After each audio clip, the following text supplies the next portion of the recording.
하나님 말씀 보도록 하겠습니다. 하나님 말씀은 요한복음 13장 15절입니다. 우리 같이 봉독하도록 하겠습니다.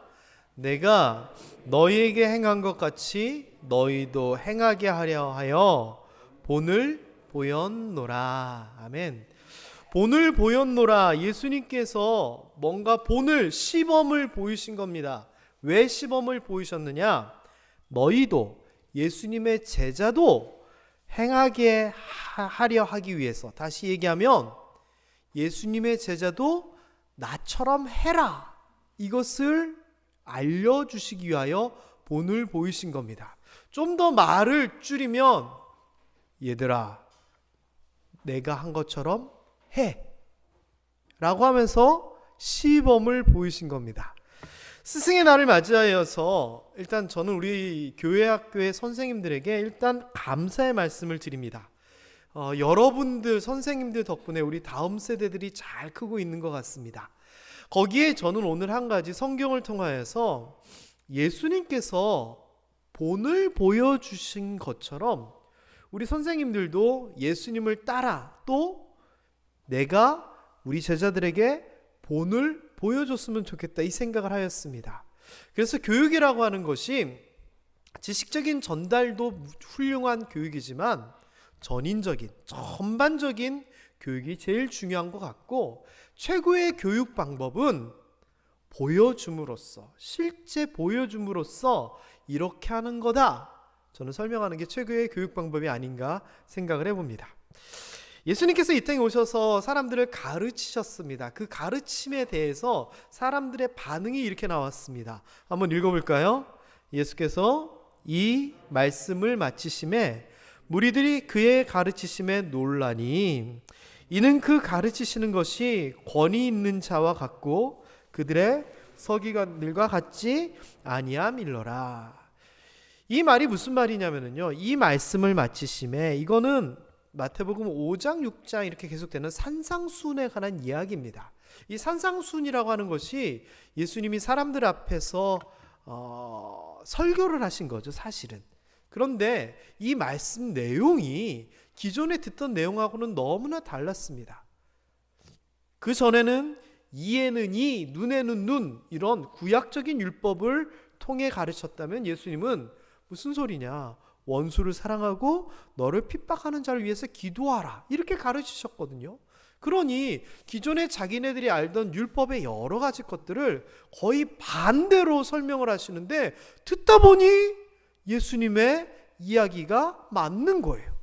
그래서 사람들이 예수님의 그 말씀이 마치고 나니 다 놀랍니다. 그러면서 하는 얘기가, 이 가르치는 것이 권위 있는 자 같다, 그들의 서기관 같지 아니함일러라. 그들의 서기관은 누구냐? 그들의 옆에 있는 율법학자, 교사, 서기관들을 얘기하는 겁니다. 그러니 이 말이 뭐냐? 우리가 맨날 성경 배우고 율법 배우는데 우리한테 가르쳐주는 선생님하고 다르더라, 그 이야기를 하는 겁니다.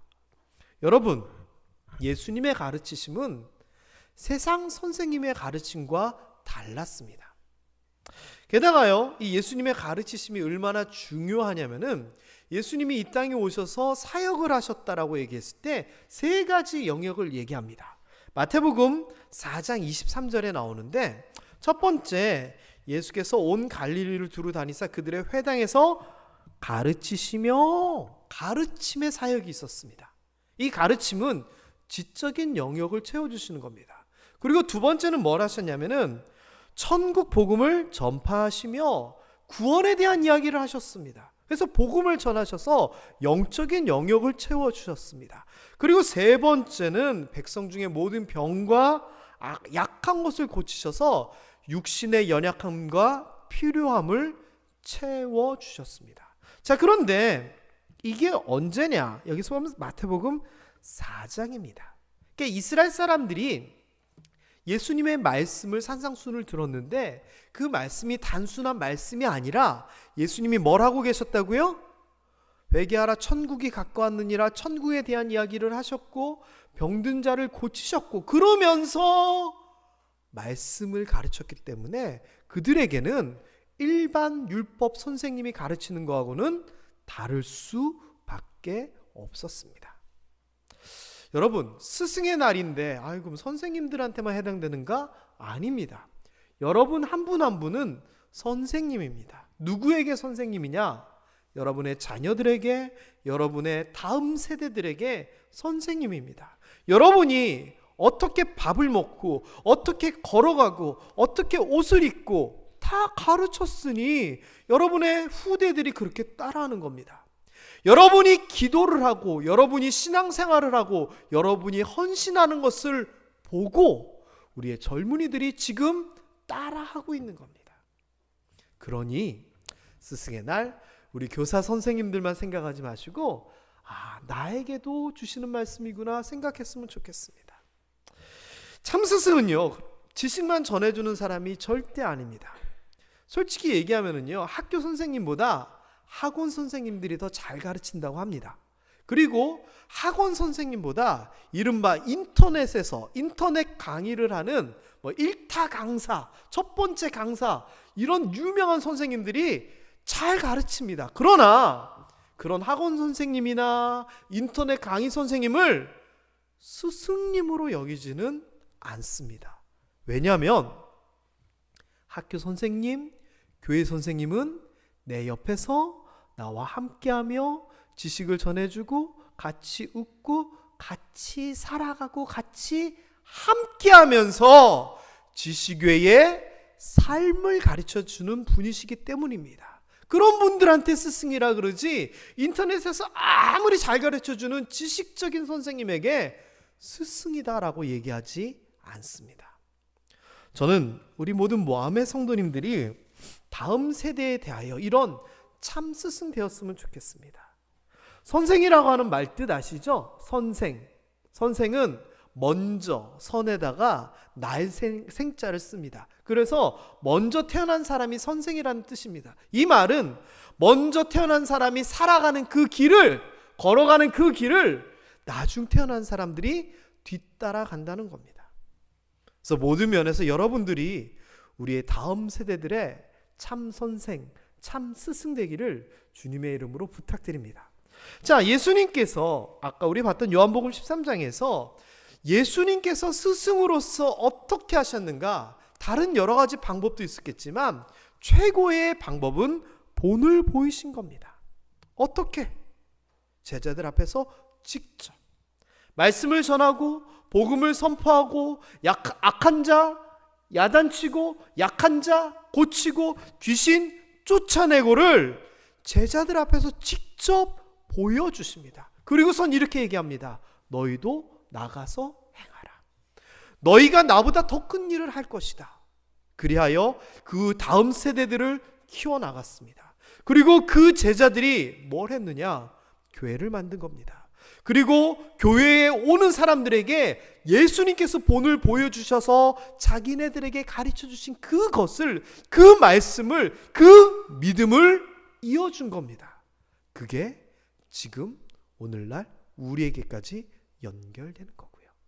그래서 저는요, 예수님의 교육 방법은 뭐냐? 본을 보이신 것이다. 이렇게 생각이 듭니다. 그래서 우리 모함교회 모든 성도님들뿐 아니라 특별히 교사 선생님들께서 이러한 예수님처럼 본을 보여주는 그런 가르침을 우리의 자녀들에게 했으면 좋겠다 생각이 들었습니다. 자, 예수님처럼 한다. 어떻게 하셨는가? 이 요한복음 13장에 예수님께서 제자들의 발을 씻기시는 이야기가 나옵니다. 1절부터 그 이야기들이 쭉 시작되는데 배경은 이렇습니다. 예수님께서 십자가에 못 박혀 돌아가시고 부활하시고 또 하늘로 올라갈 것을 아십니다. 아버지께로 돌아가실 때가 이른 줄을 아시고 하면서 그때 심정이 뭐였느냐? 사랑하는 그 마음을 표현하신 겁니다. 발을 씻기면서. 그런데 예수님께서 사랑하셨는데 성경에서는 뭐라고 얘기하셨냐면 사랑하시되 끝까지 사랑하느니라 하시니라 이렇게 얘기합니다. 여러분, 끝까지 사랑하는 거 되게 어렵습니다. 되게 어렵습니다. 나이 많은 부부에게 이렇게 물어보죠. 둘이 참 오랜 동안 살아오셨는데 아직도 부인을, 남편을 사랑하십니까? 물어보면 뭐라고 대답해요? 여러분 뭐라고 대답할 것 같아요? 여러분은 어떠세요? 우리 좀 연세 있으신 분들. 사랑은 무슨 정 때문에 사는 거지. 뭐 미운 정, 고운 정 다 들어가지고 사는 거지. 뭐 그렇게 농담 삼아 얘기하잖아요. 남녀 간의 사랑은요, 뜨거울 때가 있지만 항상 그 뜨거움이 유지되진 않습니다. 친구의 우정도 마찬가지고요. 이 세상의 사랑은 끝까지 사랑한다? 어렵습니다. 끝까지 사랑은 하나님의 사랑, 헌신적인 사랑, 오직 인간에게 있어서는 부모님의 사랑 정도입니다. 그래서 아가페 사랑이라 우리가 그것을 얘기하고 구별하지 않습니까?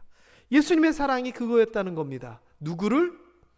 세상에 있는 자기 사람들, 제자들을 끝까지 사랑하셨다. 아이들이요, 저 사람이 나를 좋아하는지, 저 사람이 나를 정말 사랑하는지 기가 막히게 합니다. 기가 막히게 합니다. 제가요, 요즘 나름대로 취미생활이라고 해야 될까요? 하여튼 소일거리라고 해야 될까요? 그게 하나가 생겼습니다. 그게 뭐냐? 요 앞에 우리 권사님 댁에 강아지를 한 마리 새로 들였습니다. 요만한 강아지, 하얀 진돗개를 이제 들여놨더라고요, 마당에. 근데 너무 잘생겼어요. 인물이 좋아요, 개가. 그리고 젊잖아요. 그래서 제가 지나다니면서, 이름이 봄이거든요. 지나다니면서 봄이야 봄이야 계속 불러줍니다. 제 목적은 뭐냐? 제가 주인은 아니지만 하루고 열흘이고 한 달이고 1년이고 지나다니면서 봄이야 봄이야 불러주면 저를 좋아해 줄까? 저한테 꼬리를 칠까? 그래서 지금 한 달쯤 됐거든요. 봄이야 봄이야 하고. 근데 며칠 전에 보니까 그 아드님 정엽 형제가 걔랑 놀고 있더라고요. 밥을 주고 치우고. 그래서 들어갔어요, 마당으로. 가가지고 기대감을 가지고 봄이야 이랬더니 휙 집으로 도망가더라고요. 그래도 지금 한 달 정도밖에 안 됐지만 계속 해볼 겁니다. 그래서 짐승도 나를 좋아하는지 나를 해하려고 하는지 안다고 하는 거 제가 확인해 보겠습니다. 그런데요, 사람은 어떨까요?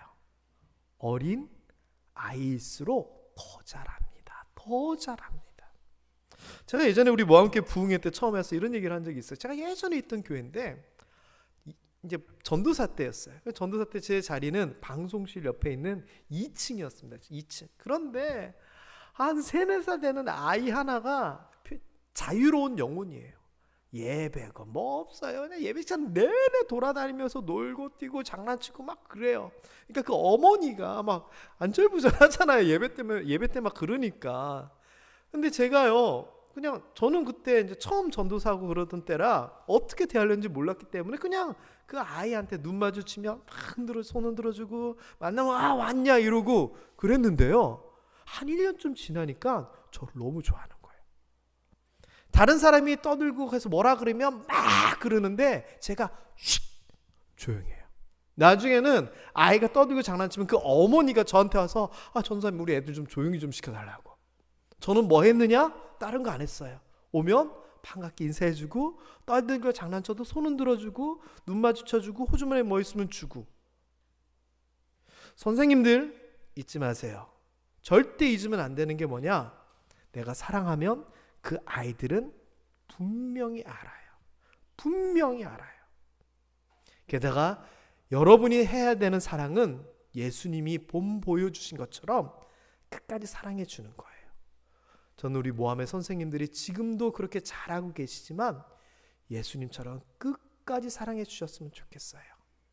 세상이 아이들을 사랑하지 않을지라도 교회만큼은, 선생님들만큼은, 우리만큼은 끝까지 사랑해 줘야 돼요.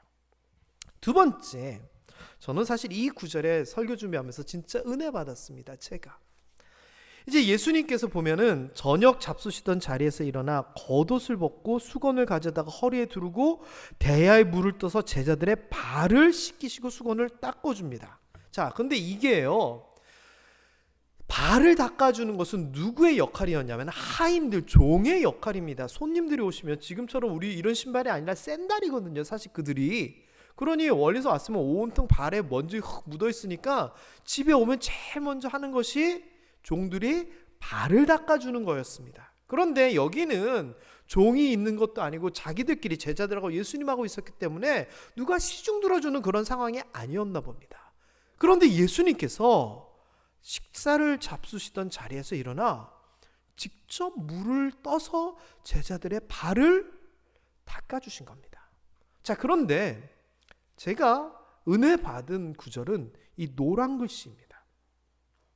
예수님의 제자들이 있었는데 그 자리에 누가 있었냐면은 가룟 유다, 예수님을 팔았던 가룟 유다가 있습니다. 물론 지금은 팔기 전이지만, 그런데 그 자리에 이미 마귀가 예수를 팔려는 생각을 넣었고 계획하고 있었고 결심하고 있던 상황입니다. 예수님이 몰랐을까요? 아니요, 압니다.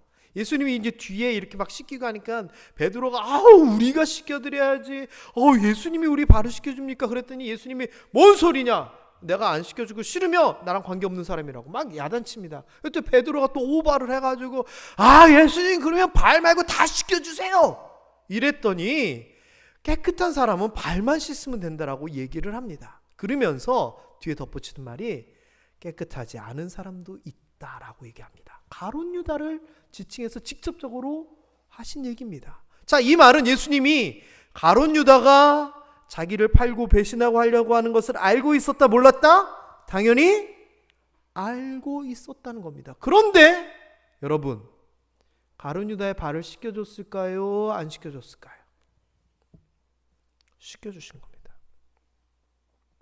예수님은요, 나를 좋아하는 사람만 위하는 것이 아니라 나를 죽이려고 하는 사람도 위하셨습니다.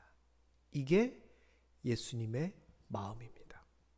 하나님은 모든 사람들을 사랑하십니다. 잘한 사람들에게 상을 주고 못한 사람들에게 벌을 준다라고 하는 정의의 하나님이시기도 하지만, 그것은 죄와 벌에 대한 이야기지만 구원에 대한 부분에 있어서는 모든 사람들에게 해당이 됩니다. 못나고 약하고 없다 해서 구원에서 배제하지 않습니다. 하나님의 사랑은 동일합니다. 오히려 약하고 악한 사람들에게도 동일하게 베푸신다는 것은 사실 더 그들을 생각하신다는 거 아닐까요? 아이들을 가르치다 보면 마음이 가는 아이가 있고 그렇지 않은 아이가 있습니다. 그러나 예수님은 그렇게 하지 않았습니다. 우리 모함의 선생님들, 부족한 아이에게도 동일하게 대해주세요. 동일하게 대해주세요. 목사로서 참 힘든 게 뭔 줄 아십니까? 성도들 대하는 마음가짐입니다. 열심히 충성하고 잘하는 성도가 있으면 마음이 당연히 끌립니다. 그러나 그렇지 않은 성도들에 대해서는 마음이 불편합니다. 이것을 이기는 것이 목사의 과제이자 숙명입니다. 여러분, 우리 교회는 그렇지 않지만 문제가 있는 교회들이 있습니다. 그런데 그 문제 있는 교회의 성도들도 예배에 다 같이 참여합니다. 앞에서 설교하는 목사 입장이 어떨까요? 똑같이 말씀을 전해야 되기 때문에 저는 그게 너무 어렵다라고 생각이 듭니다. 그러지만 목사니까 그 사람에게도 똑같이 축복의 말씀을 전하게 되는 겁니다. 동일합니다. 우리 선생님들, 아이들 구별하지 마십시오. 동일하게 사랑해 주십시오. 예수님이 그러셨던 것처럼. 자, 그리고 또 볼까요? 13절입니다. 읽어봅니다. 시작. 너희가 나를 선생이라 또는 주라 하니 너희 말이 옳도다. 내가 그러하다. 이 말은 뭡니까? 내가 선생이고 주로서 제자들에게 높임을 받는 걸 압니다. 맞다라는 겁니다. 맞는데 내가 종의 일, 발을 씻기는 그 천한 일을 내가 선생이고 주 맞지만 하겠다는 겁니다. 자기를 낮추는 겸손의 모습입니다. 선생님이요, 선생님이니까 우리는 뭐 그런 건 전혀 없겠지만 예전 생각해 보면 교회에도 학교에도 그런 선생님들 계셨어요. 그러나 제일 좋은 선생님은 아이와 함께하고 아이에게 눈을 맞춰주는, 자신을 낮추는 선생님입니다. 제가 고등학교 2학년 때 수학여행을 갔습니다. 수학여행을 가면 남자애들이 밤에 일탈을 하고 싶습니다. 평소 안 하던 것을 하고 싶거든요. 그래서 실제로 저희 고등학교 때 옆에 여자고등학교 숙소가 있다 해가지고 담 넘어서 가다가 잡혀서 들어온 애들이 있었습니다. 선생님들이 철통같이 밖을 지키셨다 그래요. 그러다 보니 이제 지들이 나름 뭐 술도 먹고 싶어가지고 뭐 술 살려고 이리저리 해봤지만 매점도 문 닫고 선생님들이 다 지키니까 못했어요. 그래서 뭐 했느냐? 기껏해야 이럴 짤짤이 하든지 뭐 고스톱 치든지 이랬습니다. 그러니까 밤에 잠 안 자고 그러고 그냥 노는데, 저는 어릴 때부터 고스톱 조기 교육을 받았기 때문에 좀 잘했습니다. 그래가지고 저도 친구들하고 열심히 고스톱을 치고 있었습니다. 그런데 해가지고 손을 딱 해가지고 치려고 하는데 옆에서 아니 그거 말고 그러는 거예요. 그래서 제가 옆에 딱 봤더니 담임 선생님이 뒤에서 저를 보면서 아니 그거 말고라고 하는 거예요. 저는 제 패를 보느라 이러고 있었는데 선생님이 조용히 와서 지켜보니까 내 앞에 같이 하던 애들은 얼어가지고 가만히 있고 저는 그것도 모르고 이러니까 선생님이 아니 그거 말고, 제가요 놀래가지고 진짜 놀랬습니다. 근데 선생님이 그러던 저희를 보더니 재밌게 놀아 가시는 거예요. 그때는 뭐 그냥 넘어갔는데 생각해보면 참 좋은 선생님이신 거예요. 왜 좋은 선생님이냐? 아이들의 입장을 이해해주고 아이들의 눈높이에 맞춰서 봐주실 줄 아는 선생님. 저는 그분이 그랬던 것 같아요. 물론 학교에서는 안 그러셨죠. 그래서 그 선생님 이창복 선생님인데 제가 아직도 기억이 나요. 여러분이 아이들과 같이 낮아지셔서 그들의 입장으로 내가 선생님이지만 내가 어른이지만 예수님처럼 겸손하게 그들과 같이 있어 주시기를 부탁드립니다. 자, 그 다음에 14절입니다. 시작. 내가 주와 또는 선생이 되어 너희 발을 씻었으니 너희도 서로 발을 씻어주는 것이 옳으니라.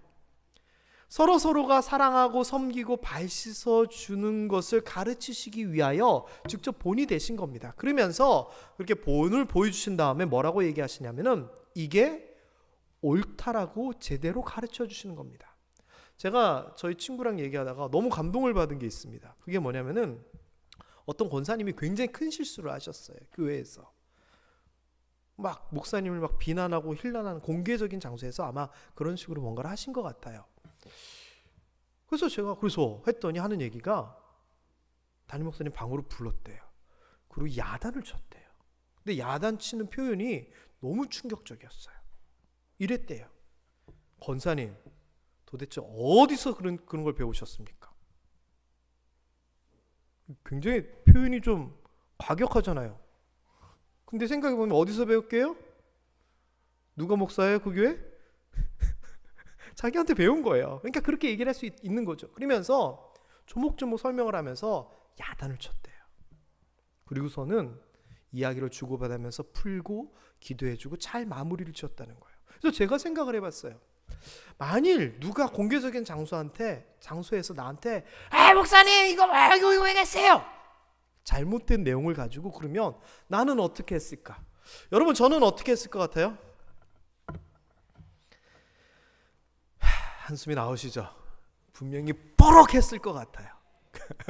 아니요, 그게 아니고요. 아마 저는 이렇게 했을 것 같아요. 그 자리에서. 근데 그 친구는 그렇게 안 했더라고요. 아니면은 실제 저는요, 공개석상에서 누가 막 뭐라 그러면 그러냐고 막 화나고 그랬겠지만 속으로 그냥 품고 넘어가는 스타일이에요. 그래서 다음에 만나도 안녕하세요 권사님 웃으면서 이렇게 할 것 같아요. 그러면서 속으로는 막 부글부글 끓겠죠. 그런데 저는 남한테 상처 주는 걸 사실을 잘 못해요. 그래서 아마 저는 참고 넘어갈 것 같아요. 그런데 이번에 깨달은 거예요. 만일 내가 그 상황에서 그냥 참고 넘어가면 그 권사님은 다음에도 또 똑같은 잘못과 실수를 했을 거예요. 그래서 그 권사님을 위해서 제대로 가르쳐 주는 것이 필요했겠다 이 생각이 들어요. 여러분, 긴장하십시오. 제가 제 방으로 여러분을 부를지도 모릅니다. 그러면 제가 이렇게 얘기할 겁니다. 아유, 도대체 어디서 그런 걸 배우셨어요? 그럼 여러분 뭐라고 대답하면 돼요? 목사님한테 배웠어요. 이렇게 하면 되겠나요? 어쨌거나 저는 이 친구 이야기를 들으면서 얼굴을 붉히더라도 제대로 가르칠 줄 알아야 되겠다 이 생각이 들었어요. 다행히 저희는 뭐 아직 얼굴 붉힐 일이 없어가지고 그렇게 할 일은 없었지만 우리 교회는 그런 일도 없는 좋은 교회입니다만 어쨌거나 제대로 가르쳐주는 게 필요해요.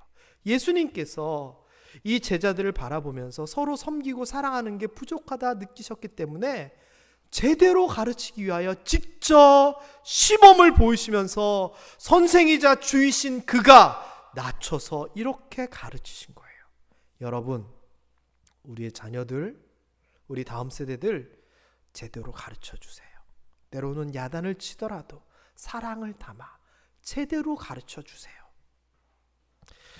그러면서 예수님께서 이제 얘기를 하신 거죠. 너희도 나처럼 하기를 원한다. 너희도 나처럼 섬겨라. 사랑해라.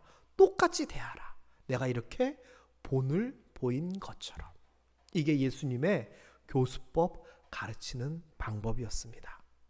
사랑하는 우리 모함의 교사 선생님들, 그리고 다음 세대들 앞에서 먼저 삶의 길을 걸어가신 우리 장년부 여러분들, 여러분의 삶을 통하여 다음 세대들에게 본을 보여주십시오. 여러분이 신앙생활하고 여러분이 헌신하고 여러분이 제대로 살아가는 것은 우리의 자녀들에게, 우리의 다음 세대들에게 가장 큰 교육이 되는 겁니다. 세상의 방법, 세상 사람들처럼 하는 것이 아니라 오늘 우리가 봤던 이 예수님처럼 끝까지 사랑하고 차별하지 아니하고 사랑하고 직접 몸을 낮춰서 겸손히 사랑하고 제대로 가르쳐주는 이런 모습을 통하여 저는 우리 모함교회가 다음 세대들이 우리의 뒷자리를 잘 이어나가는 그런 교회가 되기를 소망합니다. 제가 코로나 터지기 전에 이런 얘기를 한 적이 있습니다. 우리 교회 건축해야 된다고요. 해야 되는 이유를 제가 다른 이유 때문에 한 게 아닙니다. 다음 세대들을 위해서 해야 됩니다라고 얘기를 했습니다. 왜요? 이 비좁은데 시설은 낡았는데 젊은 사람들이, 애기 엄마들이 좋은 교회 놔두고 우리 교회 오겠느냐? 저 그 얘기했어요. 교회는요, 계속 시간이 지나갈수록 구성원들, 성도들이 나이를 먹어갑니다.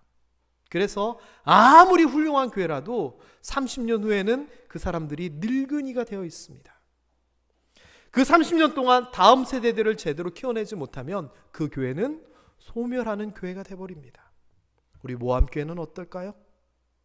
모함초등학교? 예전에 그 많았던 아이들이 이제 120명 정도밖에 되지 않습니다. 김천시? 젊은 인구들은 갈수록 줄어들고 있습니다. 우리가 우리 다음 세대에 대하여 제대로 가르치고 제대로 이끌어내지 못하면 우리 모함교회는요, 10년 후, 20년 후, 30년 후 어떻게 될까요? 그러니 우리 자녀들을 잘 가르치는 게 얼마나 중요합니까? 교회에서 이탈하지 아니하고 훌륭한 그리스도인으로서 살아가게끔 가르치는 게 얼마나 중요할까요? 그래서 우리 모함교회 교사들이 사명감을 가지고 열심을 넘어서서 헌신하며 사랑으로 예수님의 마음으로 지금 그 일을 감당하고 계신 겁니다. 그러니 우리 모함교회 선생님들을 칭찬해 주세요. 너무나 수고 많다고. 남들보다 아침 일찍 일어나서 남들보다 예배 한 번 더 드리면서 아이들 그 관리하고 주중에 챙기고 호주머니에서 꺼내가지고 애들 뭐 사주고 말 안 들으면 다독거리고 안 오면 전화하면서 걱정해주고 심지어는 주중에 만나기도 하고 그러면서 우리의 다음 세대들을 우리 선생님들이 키워나가고 있습니다. 정말 수고 많다고 격려해 주세요. 우리 교회의 미래는 우리 교사 선생님들에게 달려 있습니다. 여러분, 사무총회 때 뭐 유치부, 초등부 재정이 얼마 나갔고 그런 관심도 좋지만 평소 때 선생님들 만나면 수고한다고, 아이들 만나면 잘하고 있다고 칭찬해 주십시오. 격려해 주십시오. 그게 우리가 해야 될 일이 아닐까 싶습니다. 말씀을 마무리합니다. 예수님께서 본을 보여 제자들에게 가르치셨던 것처럼 우리가, 우리 선생님들이 우리 아이들에게, 우리 자녀들에게 본을 보여 제대로 키워나갔으면 좋겠습니다. 너무나 감사합니다. 우리 선생님들 너무나 수고 많습니다. 이 자리를 빌어 우리 박수로 한번 격려했으면 좋겠습니다. 기도하겠습니다. 하나님